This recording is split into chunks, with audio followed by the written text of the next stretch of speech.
हरे कृष्णा। तो आज का हमारा विषय है शिल प्रभुपाद और गोपियां, है ना। तो शिल प्रभुपाद का हम गुणगान करने जा रहे हैं।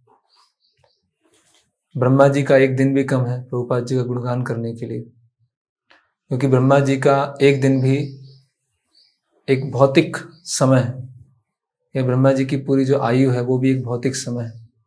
लेकिन आध्यात्मिक गुण या आध्यात्मिक जो महिमा होती है वो भौतिक समय से भी परे होती है ना। इसीलिए ब्रह्मा जी की पूरी आयु में भी हम शुद्ध भक्तों का गुणगान नहीं कर सकते। तो कुछ लोग इस तरह से विचार रखते हैं कि शिल प्रभुपाद जी ने अपनी पुस्तकों में, अपने प्रवचनों में, या जो मॉर्निंग वॉक्स होती हैं उसमें बहुत ही आधारभूत ज्ञान दिया है, ABCD दिया है। हमेशा प्रभुपाद जी बोल रहे हैं कि अब शरीर नहीं है, आत्मा है, कृष्ण की शरणागति लेना है, इंद्रिय भोग को छोड़ना है, मनुष्य जीवन बहुत दुर्लभ है। तो इस तरह से प्रभुपाद जी ये फिलॉसफी बोल रहे हैं। तो कुछ लोग सोचते हैं कि प्रभुपाद जी ने बहुत बेसिक ज्ञान दिया है, अगर आपको और भी कुछ आगे पढ़ना है, और भी कुछ आगे बढ़ना है तो हमारे पास आइए, है ना। ऐसे वृंदावन में बहुत सारी अलग अलग संस्थाएं हैं जहाँ बोलते हैं कि प्रभुपाद जी ने उपदेशामृद्धि भक्ति रसा में सिंधु दिया, जिसमें भक्ति के विधि विधानों के बारे में बताया गया, कैसे एक साधक को भक्ति के विधि विधान पालन करना चाहिए। लेकिन जब वो उच्च अवस्था में पहुंच जाता है ना, तो उसको राधा कृष्ण की जो अंतरंग लीलाएं हैं उस पर चर्चा करना चाहिए। भगवान श्री कृष्ण गोपियों के साथ क्या अलग अलग लीलाएं कर रहे हैं, रास लीला कर रहे हैं, वो लीलाएं डिस्कस करनी चाहिए। केवल हम ये शरीर, आत्मा, शरणागति, इंद्रिय भोग छोड़ना, ये सब चर्चा करते रहेंगे तो हम भगवत धाम नहीं जा पाएंगे, तो हम उच्च स्तर पर नहीं पहुंच पाएंगे, हमारा उच्च साक्षात्कार नहीं है ना। इसीलिए हम इस्कॉन के इतिहास में देखेंगे कि शिल प्रभुपाद के अप्रकट होने के पश्चात कई शिष्य थे या शिल प्रभुपाद से जो जुड़े हुए वेल विशर शुभ चिंतक थे, वो लोग दूसरी संस्था में चले गए। उनको लगा कि यहाँ तो बहुत आधारभूत ज्ञान है बस, है ना। जैसे बहुत सारे ग्रंथ हैं, उज्ज्वल नीलामणि, फिर है ललित माधव, विदग्ध माधव, उन सब ग्रंथों में बहुत ही अंतरंग लीलाएं बताई गई है ना। जैसे भगवान की अष्ट प्रहर लीला होती है, 8 प्रहर होते हैं कि तो भगवान सुबह के समय क्या करते हैं, है ना। फिर जब भगवान गाय चराने जाते हैं तो उस समय क्या करते हैं, भगवान जब गाय चरा से लौटते हैं तब क्या करते हैं, और रात्रि में सोने के बहाने से फिर वो क्या करने जाते हैं। तो ये सब अष्ट प्रहर लीलाएं बताई गई। तो लोग सोचते हैं कि प्रभुपाद जी ने तो कुछ बताया नहीं अपने लेक्चर्स में, अपने बुक्स में बताया नहीं, है ना। तो ठीक है, हमने बुक्स को पढ़ लिया, हम समझ गए, अभी हम भक्ति में स्थित हो गए, और अभी हमें उच्च ज्ञान लेने की आवश्यकता है ना। और ऐसा हुआ भी, श्रील प्रभुपाद के समय पर एक गोपी भाव क्लब चालू हो गया, है ना। गोपी भाव क्लब में क्या था कि सब लोग जो कृष्णा बुक था, कृष्णा बुक से कुछ ऐसे इंटीमेट पास टाइम्स का डिस्कशन करते थे, है ना। खासकर रास लीला, है ना, वो चर्चाएं करते थे। तो गोपी भाव क्लब चालू हो गया, है ना। और यहाँ तक चालू हो गया कि लोगों ने ऐसे अलग अलग ड्रेसिंग करना भी चालू कर दिया, है ना। एक कोई माता जी थी, तो उन्होंने सोचा कि वो आध्यात्मिक जगत में गाय है ना। तो जैसे गाय के कानों में कुछ लगाते ना, ऐसा कुछ रिबन टाइप में, उन्होंने अपने कानों में रिबन लगा लिया, और गाय के गले में घंटी होती है तो घंटी लटका दी, है ना, और सिर पे कपड़ा लगा दिया, है ना। और फिर वो उनका दीक्षा समारोह होने वाला था, तो वो प्रभुपाद जी के पास जाते हैं, है ना। और वो प्रभुपाद जी भी समझ जाते हैं, मन की बात देख लेते हैं, और वो सब घंटी से, तो प्रभुपाद जी उनको नाम देते हैं सुरभि देवी दासी तो प्रसन्न हो जाती है। लेकिन प्रभुपाद जी बाद में वो जो गोपी भाव क्लब है उसको फिर मतलब उनको बताते हैं, है ना, फिलोसॉफिकली कि कैसे गलत है। तो क्या राधा कृष्ण की अंतरंग लीलाओं को चर्चा करना या गोपियों के बारे में चर्चा करना, उसी को हम उच्च साक्षात्कार कहते हैं। उसी को हम ये बोलेंगे कि आप भक्ति में बहुत प्रगत है। और जहाँ केवल सेवा और सरेंडर और इंद्रिय भोग त्यागना, उसकी बात करेंगे तो वो क्या निम्न साक्षात्कार है? बताइए कि केवल उच्च स्तर की बात करने से ही आप उच्च स्तर के भक्त कहलाएंगे, ऐसा है क्या? ऐसा नहीं है। तो सबसे पहले हमें समझना पड़ेगा वो गोपी भाव है क्या। सब गोपी भाव, वृंदावन में जाएंगे तो सब गोपी भाव में डूबे हुए हैं, सब रमे हुए हैं सब। लेकिन क्या है गोपी भाव? है क्या गोपी भाव? क्या है? गोपनीय भाव है। गोपनीय मतलब सीक्रेट, रहस्य है ना। वो गोपनीय भाव क्या है? भगवान ने भगवत गीता में बताया है और विस्तार से चैतन्य चरितामृत में बताया गया। वो क्या है गोपीय भाव? सर्वधर्मान परित्यज्य माम एकम शरणम व्रज अहम त्वं सर्व पापेभ्यो मोक्षयिष्यामि मा शुचा। ये है गोपी भाव। इसको बोलते हैं गोपी भाव, है ना। कि सभी तरह के धर्मों को त्याग कर, सभी तरह के कौन से धर्म जो हमें भक्ति करने से रोक रहे हैं, ऐसे सभी तरह के धर्मों को त्याग कर जब भगवान की शरण में जाते हैं, है ना, तो उसको बोलते हैं गोपी भाव। उसको चैतन्य चरितामृत में कृष्णदास कविराज गोस्वामी विस्तार से बता रहे हैं। लोक धर्म, वेद धर्म, देह धर्म कर्म, लज्जा धैर्य देह सुख, आत्म सुख मर्म, दुस्तज्य आर्य पथ निज परिजन, स्वजने करे जथ ताड़न भर्त्सन, सर्व त्याग करी करे कृष्णेर भजन, कृष्ण सुख हेतु करे प्रेम सेवन। तो यह है गोपी भाव। क्या क्या त्याग दिया उन्होंने, गोपियों ने? लोक धर्म, साधारण सोशल कस्टम्स, है ना, साधारण जो लोग धर्म का आचरण करते हैं। वेद धर्म, शास्त्रों के या वेदों के ऐसे नियम, है ना, जो हमको एक तरह से भक्ति करने से बाधा, भक्ति के रास्ते में बाधा आती है। देह धर्म, देह सुख। कर्म, कर्म मतलब फ्रूटी मेंटेलिटी, भोग करने की इच्छा। लज्जा धैर्य देह सुख, ना लज्जा धैर्य खुद का सुख, आत्म सुख मर्म। दुस्तज आर्य पथ, ये सब क्या है? बहुत मुश्किल है त्यागना। निज परिजन, अपने निज परिजनों को भी त्याग दिया। स्वजने करे जथ ताड़न भर्सन, और स्वजनों ने उनका ताड़न भर्सन किया। ताड़न भर्सन मतलब डांटना, है ना। ताड़न भर्सन अपशब्द, निंदा, कटु वचन। सर्व त्याग करी करे कृष्णेर भजन, ये सब त्याग कर उन्होंने कृष्ण का भजन किया। कृष्ण सुख हेतु करे प्रेम सेवन, है ना। और कृष्ण के सुख के लिए उन्होंने भगवान की सेवा की, प्रेम सेवन।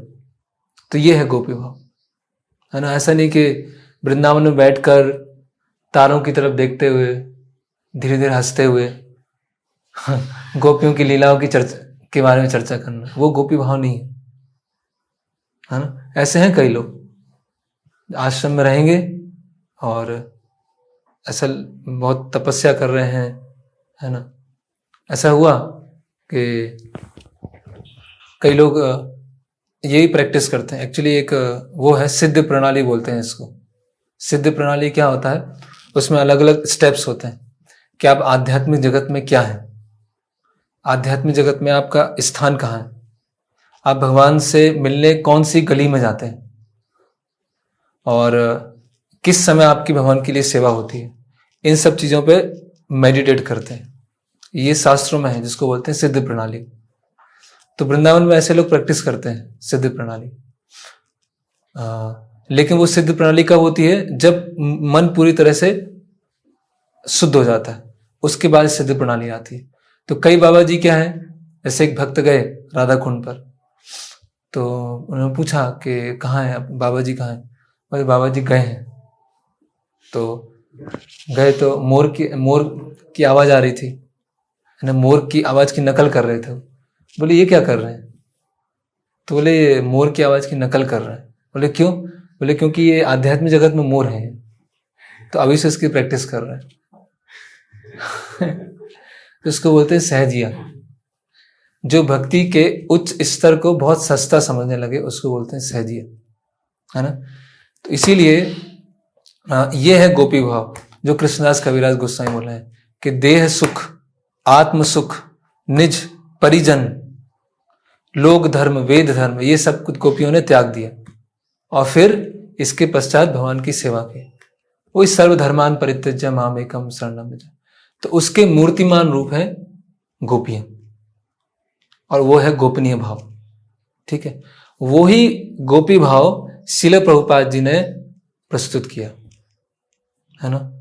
तो गोपियों ने क्या किया? सब कुछ सैक्रिफाइस किया, सब कुछ त्याग किया भगवान की सेवा के लिए। करेक्ट। तो प्रभुपाद जी ने क्या किया? वही किया, सब कुछ सैक्रिफाइस किया। अगर श्रील प्रभुपाद जी केवल वृंदावन में रहते और बहुत सारे गोपियों के ऊपर चर्चा करते, गोपियों के ऊपर ग्रंथ लिखते, तो शायद आज हम भी यहाँ पे नहीं होते, हम सब यहाँ नहीं होते, या प्रभुपाद जी का गुणगान नहीं होता, है ना। कहने का मतलब प्रभुपाद जी अगर वृंदावन से बाहर भी नहीं जाते, प्रभुपाद जी फिर भी शुद्ध भक्त हैं, लेकिन शुद्ध भक्त कैसे कार्य करते हैं वो प्रभुपाद जी अपने आचरण से सिखा रहे हैं। तो जैसे गोपियों ने भगवान कृष्ण की सेवा के लिए सब कुछ त्याग किया, उसी तरह से श्रील प्रभुपाद जी ने अपने जीवन में सब कुछ त्याग किया। केवल भौतिक रूप से कष्ट लेना, कैसे भौतिक रूप से कष्ट लिए, है ना। जब श्रील प्रभुपाद जी वृंदावन में है तो खाने के लिए, प्रसाद के लिए, कपड़े, वो भी नहीं है, मतलब उसके लिए बहुत सोचना पड़ रहा है। प्रभुपाद जी दिल्ली जा रहे हैं तो जहाँ पर उतरे हैं वहाँ से अगर जहाँ छपाई होनी है किताब की, वहाँ जाने के लिए पैदल जा रहे हैं। क्यों? कुछ पैसे बचाने के लिए, जिससे वो पैसे इकट्ठे हों और फिर उसकी प्रिंटिंग चालू हो। तो इसको बोलते हैं गोपी भाव, है ना। और हम देखते हैं कि लीलामृत में एक चैप्टर है, नई दिल्ली अकेले वीरान में रोदन, है ना, crying alone in wilderness. Correct. अकेले कौन देखने वाला है? गुरु जो भक्ति सिद्धांत से ठाकुर है, उन्होंने आदेश दिया था कब? 1932 या जिस समय 1923 या 1932, उसी समय, है ना। तो अब प्रभुपाद जी अकेले हैं तो कोई देखने वाला नहीं है, तो अपना भजन करते नहीं, ऐसा नहीं है। कितना प्रभुपाद जी ने रिस्क लिया। रोज वृंदावन से मथुरा जा रहे हैं, मथुरा से दिल्ली जा रहे हैं, दिल्ली में एक बार गाय आ गई, गाय ने मार दिया। एक बार हीट स्ट्रोक आ गया, इतनी तेज गर्मी थी, बेहोश हो गए। तो कुछ लोग उठा के लेके आए और हॉस्पिटल में लेके आए। तो वहाँ डॉक्टर्स पूछ रहे हैं कि आप स्वामी जी इतना क्यों कर रहे हैं, आपकी उम्र हो गई, इतना सब करने की क्या हो सकता है। तो इसको बोलते हैं सैक्रिफाइस। फिर प्रभुपाद जी जब शिप में जा रहे हैं, जलदूत में जा रहे हैं, तो हार्ट अटैक आया, है ना। प्रभुपाद जी ने बोला कि अगर अगली बार हार्ट अटैक आया तो हो सकता है मैं प्राण त्याग दूं। एक बार एक भक्त घटना बताते हैं, एक कोई ब्रह्मचारी थे, उनकी उम्र 26-27 साल रही होगी। तो किसी जहाज से जा रहे थे, वो कोई यात्रा कर रहे थे, कोई प्रचार के लिए कहीं जा रहे थे। तो जब जहाज से गए वो, और कुछ घंटे का रास्ता था, 10-12 घंटे का रास्ता था, ऐसा एक दिन का रहा होगा। तो वो उसमें बैठे और जब जहाज चला तो जब समुद्र के थोड़ा बीच में आए तो उनको बहुत ज़्यादा बेचैनी हुई, उल्टी आने लगी, चक्कर आने लगा, सिर पूरा घूमने लगा, क्या करें एकदम समझ में नहीं आ रहा है। तो वो जहाज के कैप्टन थे या जहाज के अन्य लोगों से पूछा कि कब तक वो मतलब धरती पहुंचेगा। तो बोला अभी तो समय है, अभी काफ़ी घंटे हैं। बोले मैं यहाँ नहीं रह सकता, मैं तो कूद जाऊँगा यहाँ से, मैं जहाज पे रह ही नहीं सकता, मुझे इतनी बेचैनी हो रही, इतने चक्कर आ रहे हैं। तो प्रभुपाद जी ने, वो 25-26 साल के थे, प्रभुपाद जी ने कितने वर्षों में, कितने साल के थे उस समय? 69-70। और कितने दिन की यात्रा थी जलदूत पर? कम से 1 महीने की, ऑलमोस्ट 1 मंथ। वो कुछ घंटों में उनकी ऐसी स्थिति हो गई और प्रभुपाद जी 1 महीने, करेक्ट। तो फिर प्रभुपाद जी को स्वप्न आता है कि जो नाव है कौन? भगवान कृष्ण खे रहे हैं, है ना। फिर अमेरिका में प्रभुपाद जी को स्ट्रोक आया एक बार, है ना, और ऐसा हुआ कि अभी तो शायद प्रभुपाद जी छोड़ के जाने वाले हैं। तो कितनी ज्यादा प्रभुपाद रिस्क ले रहे हैं, ये तो फिजिकल रिस्क है ना। और फिर हम देखते हैं रेपुटेशन, उनके शिष्य, शुरुआत के शिष्य किस तरह से व्यवहार करते थे, है ना, डिसरिस्पेक्टफुल, सम्मान नहीं करना, विनम्र नहीं थे, है ना, कभी कभी प्रभुपाद जी को डोमिनेट करने का प्रयास किया, है ना, प्रभुपाद जी की बात नहीं सुन रहे हैं। तो इतने सब रिस्क कौन लेगा? जिसको भगवान से वास्तव में प्रेम है, जो भगवान का वास्तव में शुद्ध भक्त है, वही लेगा ना ऐसे। नहीं तो अपनी रेपुटेशन तो सबको प्यारी होती है ना, कि हमारी प्रतिष्ठा है ना। मैं 70 साल का, है ना, वृंदावन से आया हूं, और ये आज के छोकरे हैं, 20-22 साल के हैं, मेरी बात नहीं सुन रहे हैं, मुझे डोमिनेट कर रहे हैं, है ना, और असम्मान तरीके से बोल रहे हैं। फिर प्रभुपाद जी ने सहन किया, है ना। तो ये हम देखते हैं मेंटल लेवल पे ऑस्टेरिटी है, physical austerity, mental austerity. Prabhupada ji cooking कर रहे हैं, कुकिंग करने के सबको दे रहे हैं, परोस रहे हैं, सब लोग चले जा रहे हैं तो प्लेट धो रहे हैं। तो ये सब क्या है? ये तो भगवान की सेवा में सेक्रीफाइस है ना। तो ही जब भगवान की सेवा में सेक्रीफाइस करते हैं तो भगवान क्या है, फिर सिंसियर सोल्स को भेज देते हैं, है ना। जब भगवान देखते हैं कि उनके जो शुद्ध भक्त हैं इतना सब प्रयास कर रहे हैं, तो सब लोगों को, लक्ष्मी को, है ना, सब चीजों को भेजते जाते हैं। तो ये वास्तव में क्या है? गोपनीय भाव। तो एक तरह से शिला प्रभुपाद और गोपियों में कोई अंतर नहीं है ना, क्योंकि आंतरिक भावना क्या है? एक ही है, करेक्ट।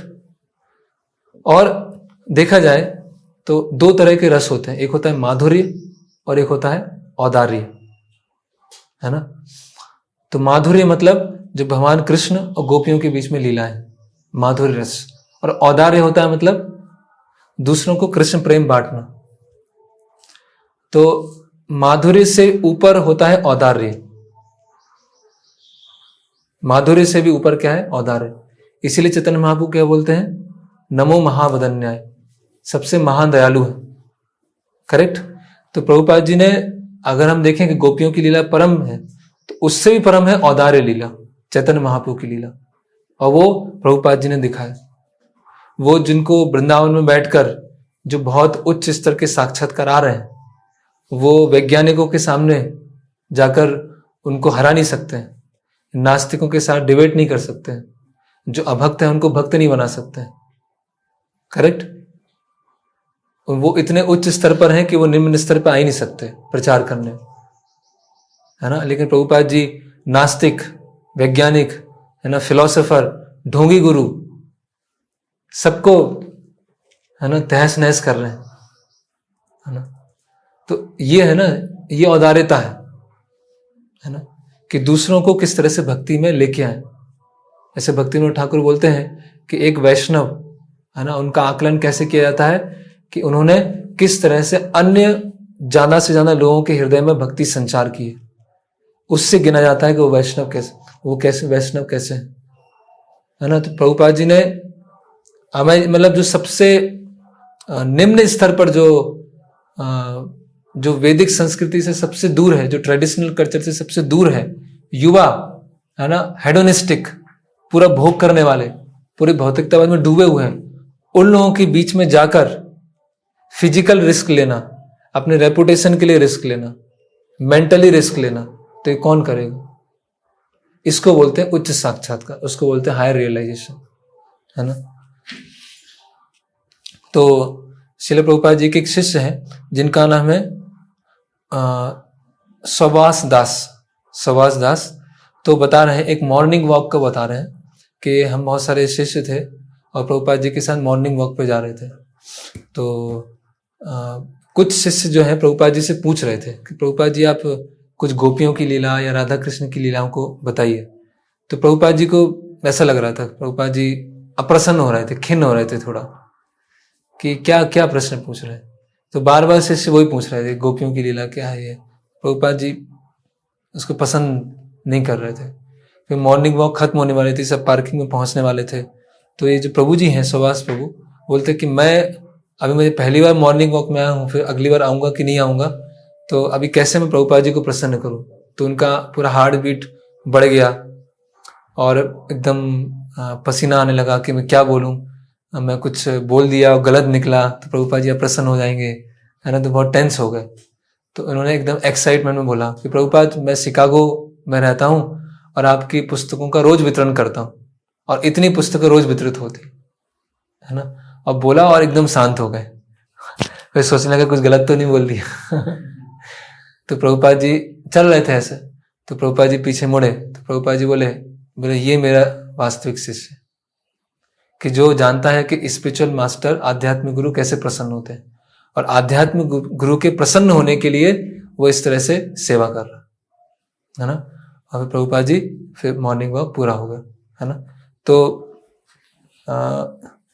इस तरह से प्रभुपाद जी ने दूसरों को भक्ति में लाने के लिए रिस्क लिया। और कैसे रिस्क लिया प्रभुपाद जी ने? गुरु दीक्षा के समय क्या करते हैं? शिष्य के सारे पापों को ले लेते हैं, करेक्ट। अगर शिष्य का फॉल डाउन होता है तो किसके ऊपर आएगा? वो गुरु के ऊपर आएगा, गुरु की रेपुटेशन पे आएगा। और शिष्य ने अगर 4 नियमों को तोड़ा है तो किसके ऊपर आएगा? गुरु पे। तो प्रभुपाद जी ने किन लोगों को दीक्षा दिया, कैसे लोगों को दीक्षा लिया, है ना। प्रभुपाद जी ने कहा कि मैं क्या करूं, मैं चैतन्य महाप्रभु के आंदोलन को बढ़ाना है, इसीलिए मैं रिस्क ले रहा हूं। जो सबसे अनक्वालिफाइड लोग हैं उन लोगों को मैं दीक्षा दे रहा हूं, है ना। फिर प्रभुपाद जी ने किन लोगों को संन्यास दिया? यंगस्टर 22, 25, 30, 35 साल। किस रिस्क पर? प्रभुपाद जी ने देखा प्रचार की आवश्यकता है और ऐसा हो सकता है कि फॉल डाउन भी हो सकता है, लेकिन प्रभुपाद जी ने दिया, और इसकी वजह से कई लोगों ने प्रभुपाद जी को क्रिटिसाइज भी किया। तो आगे चलकर उनका फॉल डाउन हुआ, लेकिन इसका मतलब नहीं कि प्रभुपाद जी ने गलत किया कुछ, है ना। उन्होंने जो भी सेवा की है प्रभुपाद जी के लिए, प्रभुपाद जी के शिष्यों ने प्रभुपाद जी के लिए जो भी सेवा किया, जो भी रिस्क लिया, वो बहुत बहुत ग्लोरीफाई हो, वो बहुत महानता है। उतना हम शायद कर भी नहीं पाए अपने पूरे जीवन में। प्रभुपाद जी ऑस्ट्रेलिया गए, प्रभुपाद जी ने वहां डीटीज स्थापित की, और प्रभुपाद जी डीटीज के सामने प्रार्थना कर रहे हैं कि मैं यहां से जा रहा हूं, तो आप इन लोगों को सिखा देना कि डीटी वर्शिप कैसे की जाती है। है ना। तो ये जो रिस्क लेना है कि संन्यास देना, दीक्षा देना, डीटी वर्शिप स्टार्ट करना अनक्वालिफाइड लोगों को, तो ये सब रिस्क किसके ऊपर है? गुरु के ऊपर है, करेक्ट। तो प्रभुपाद जी ने क्यों किया? मूवमेंट को बढ़ाने के लिए, है ना। तो पृथ्वी ते जत आदि नगर आदि ग्राम सर्वत्र प्रचार होवे मोर नाम, कि पूरे पृथ्वी गांव नगर में चैतन्य महाप्रभु का नाम लिया जाएगा, हरे कृष्ण महामंत्र लिया जाएगा। तो इसके लिए प्रभुपाद जी ने इतना सब रिस्क लिया, है ना। तो इसीलिए हमें प्रभुपाद जी के प्रति बहुत कृतार्थ होना चाहिए। प्रभुपाद जी ने अपने आप को पूरा दिया, हम सबको पूरा प्रभुपाद जी ने पूरा अपनी तरह से दिया। अभी हमारी बारी है कि हम पूरी तरह से प्रभुपाद जी को दें। ये तो ऋण होता है ना गुरु का है, आध्यात्मिक गुरु है, भक्तों का यही ऋण है। ये कैसे प्रभुपाद जी ने अपनी उम्र, अपनी स्वास्थ्य, अपनी रेपुटेशन, है ना, और आध्यात्मिक रूप से भी हर तरह से प्रभुपाद जी ने अपने आप को दिया, है ना। कृष्णा से तुम्हार कृष्णा दीते पारो तुम्हार सकती आछे, आमी तो कंगाल कृष्णा कृष्णा बोली धाई तब पाछे पाछे।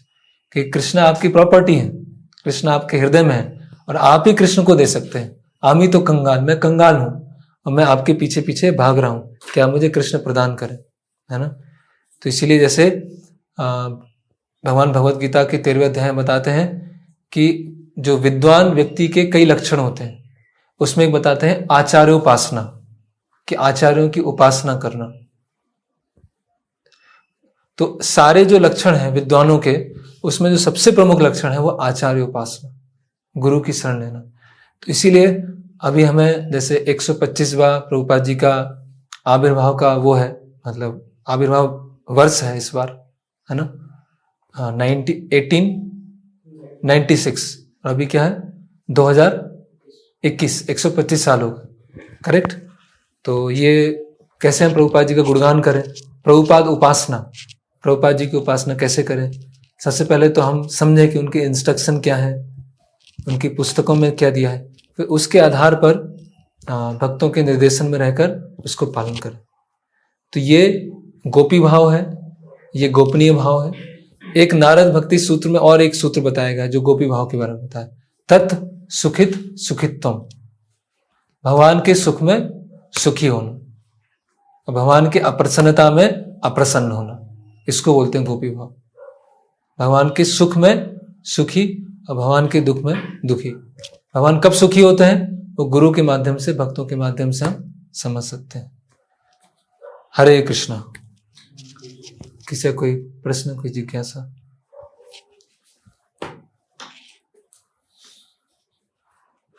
भगवान की जो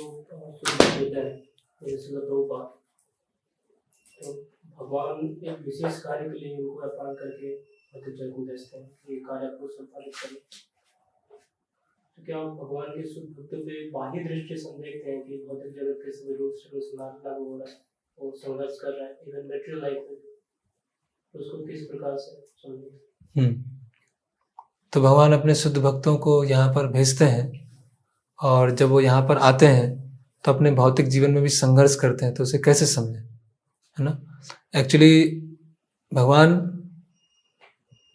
ये भक्ति सिद्धांत ठाकुर अपने एक जगह बताते हैं कि अगर भगवान के शुद्ध भक्तों को भगवान ऐसी पोजीशन में रखें कि किसी तरह की कोई बीमारी नहीं है, कोई संघर्ष नहीं है, और एक दिव्य स्तर है, मतलब जो जैसे बाहर के लोग सोचते हैं और सबको प्रवचन दे रहे हैं, लोग बड़ी संख्या में भक्त बन रहे हैं, तो क्या होगा, सब सोचेंगे कि वो तो भगवान के धाम से आए इसीलिए ऐसा कर सकते हैं, है ना। लेकिन हम तो साधक हैं, हम तो बद्ध जीव हैं, हम उनके जैसे नहीं कर सकते। इसीलिए भगवान जानबूझ को उनको ऐसी परिस्थितियों में रखते हैं कि भौतिक जगत में उनका संघर्ष चल रहा है, अप एंड डाउन चल रहे हैं, परिवार वाले अनफेवरेबल हैं, है ना, और जब प्रचार करना चालू किया तो भी बहुत सारी समस्या आ रही है, ये बताने के लिए कि हमें उनके आचरण को कैसे फॉलो करना है।